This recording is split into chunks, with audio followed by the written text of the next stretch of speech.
अस्सलाम वालेकुम। आज मैं आपके लिए लाई हूँ बहुत ही मज़े की और यम्मी रेसिपी जिसका नाम है सूखी खुबानी और इमली की चटनी। ये बहुत ही मज़े की और खट्टी मीठी चटनी बनती है। ये आप पकौड़ों के साथ भी खा सकते हैं और दही भल्लों के अंदर डालकर भी इस्तेमाल कर सकते हैं।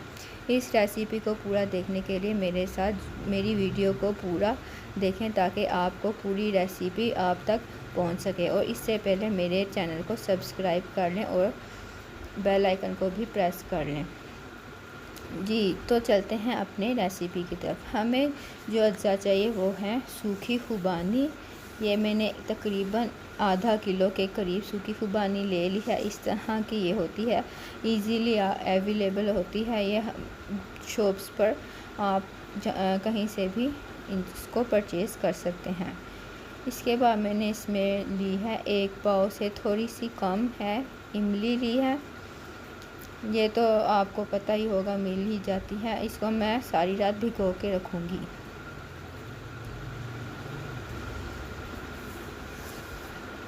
जी व्यूज़, ये देखें मैंने इनको ओवरनाइट पानी में भिगो दिया था और अब अच्छी तरह से धो के इसमें पानी डाल के भिगो दिया था। अब मैं इसको इसी पानी में ब्लेंड कर लूँगी अच्छी तरह से और फिर चटनी पकाने के लिए तैयार करूँगी।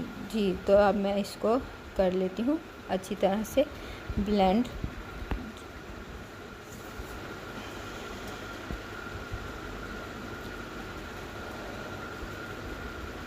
ये मैंने खुबानी डाल दी इसके अंदर। उसी पानी में आपने इसको ब्लेंड करना है, वो पानी आपने गिराना नहीं है। उसी पानी के अंदर आपने अच्छी तरह से इसको ब्लेंड कर लेना है। अब मैं इमली का पल्प डालूँगी इसके अंदर और अच्छी तरह से इसको ब्लेंड कर लूँगी। बहुत ही स्मूथ इसके चाहिए होगी मुझे, तो मैं इसको अच्छी तरह से ब्लेंड कर लूँगी।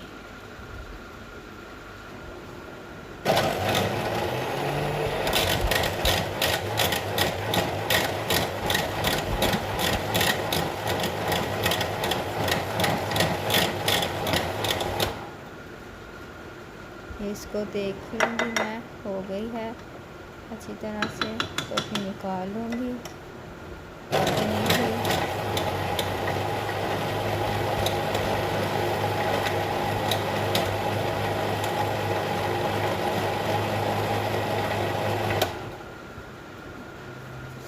जी, तो ये अच्छी तरह से हो गई। अब मैं इसको एक बर्तन में निकाल लूँगी। देखें कितनी स्मूथ ब्लेंड हुई है। अब मैं इसको निकाल लिया है। अब मैं फिर से इसी तरह से इसको ब्लेंड कर लूँगी। उसी पानी में ब्लेंड करना है। अगर आपको लगे पानी थोड़ा कम है तो आप इसके अंदर और पानी यूज़ कर सकते हैं। अब मैं इमली का पल्प डालूँगी दोबारा से। इमली के मैंने जो से वो इसके होते हैं गुठलियाँ निकाली थी और जस्ट पल्प लिया है।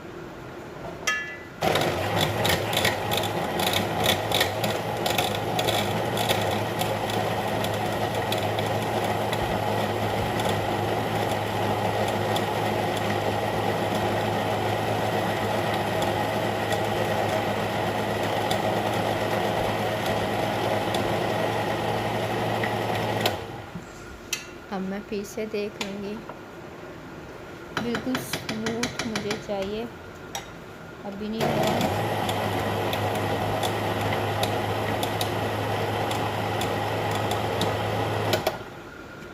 जी, अब हो गया है। अब मैं इसको भी निकालूंगी और इसी तरह से सारी चटनी इसको खुबानी और इमली को ब्लेंड कर लूँगी। ये देखें, ये मैंने सारी ब्लेंड कर ली और इसको चूल्हे पर रख दिया। ना आग आपने ना ज़्यादा ऊंची रखनी है और ना ही हल्की रखनी है। नॉर्मल आंच पे आपने इसको पकाने के लिए रख देना है। अब इसके अंदर मैं डालूँगी ब्राउन शुगर। अगर आपके पास ब्राउन शुगर नहीं है तो कोई मसला नहीं, आप जो घर पे आम चीनी यूज़ करते हैं वो भी आप यूज़ कर सकते हैं। ये मैंने 1 पाव के करीब ही ब्राउन शुगर ली थी, लेकिन अभी मैं थोड़ी सी डालूँगी, फिर बाद में इसको टेस्ट करके अगर मुझे ज़रूरत हुई तो मैं इसको बाद में दोबारा से डाल दूँगी। इसको मैं अब अच्छी तरह से मिक्स कर लूँगी।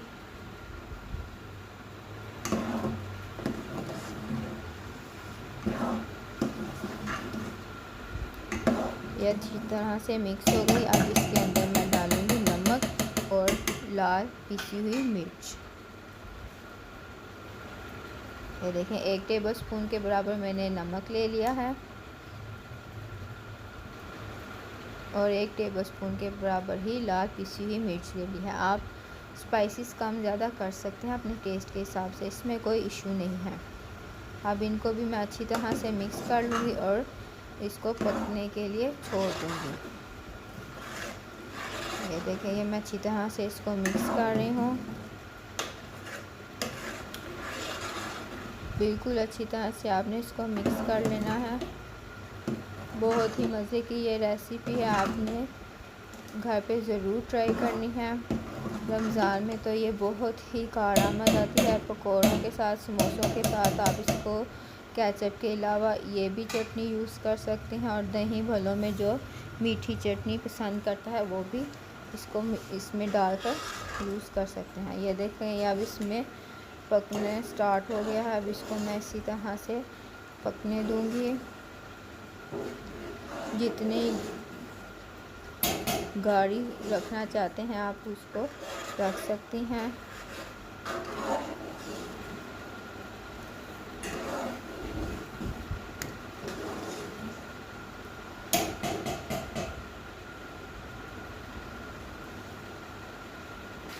ये देखें, इसमें बबल्स आना स्टार्ट हो गए हैं। ये पकने के करीब ही है। बस थोड़ी देर और मैं इसको पका लूँगी। ये देखें, ये तकरीबन तैयार हो चुकी है। ये किस तरह बबल्स इसमें आ रहे हैं, इस कंडीशन में आके तकरीबन हमारी रेसिपी तैयार हो जाती है। ये देखें, ये मेरी चटनी तैयार हो गई है। बहुत ही मज़े की और बहुत ही अच्छी और मज़े की ये बनती है। खट्टी मीठी चटनी है ये। आप इसे घर पे ज़रूर ट्राई करें। मेरे चैनल को सब्सक्राइब करना मत भूलिएगा। बेल आइकन के बटन को भी प्रेस कर लें ताकि मेरी वीडियो आप तक पहुंचती रहे। मेरी वीडियो अच्छी लगे तो इसे लाइक ज़रूर करें। अल्लाह हाफ़िज़।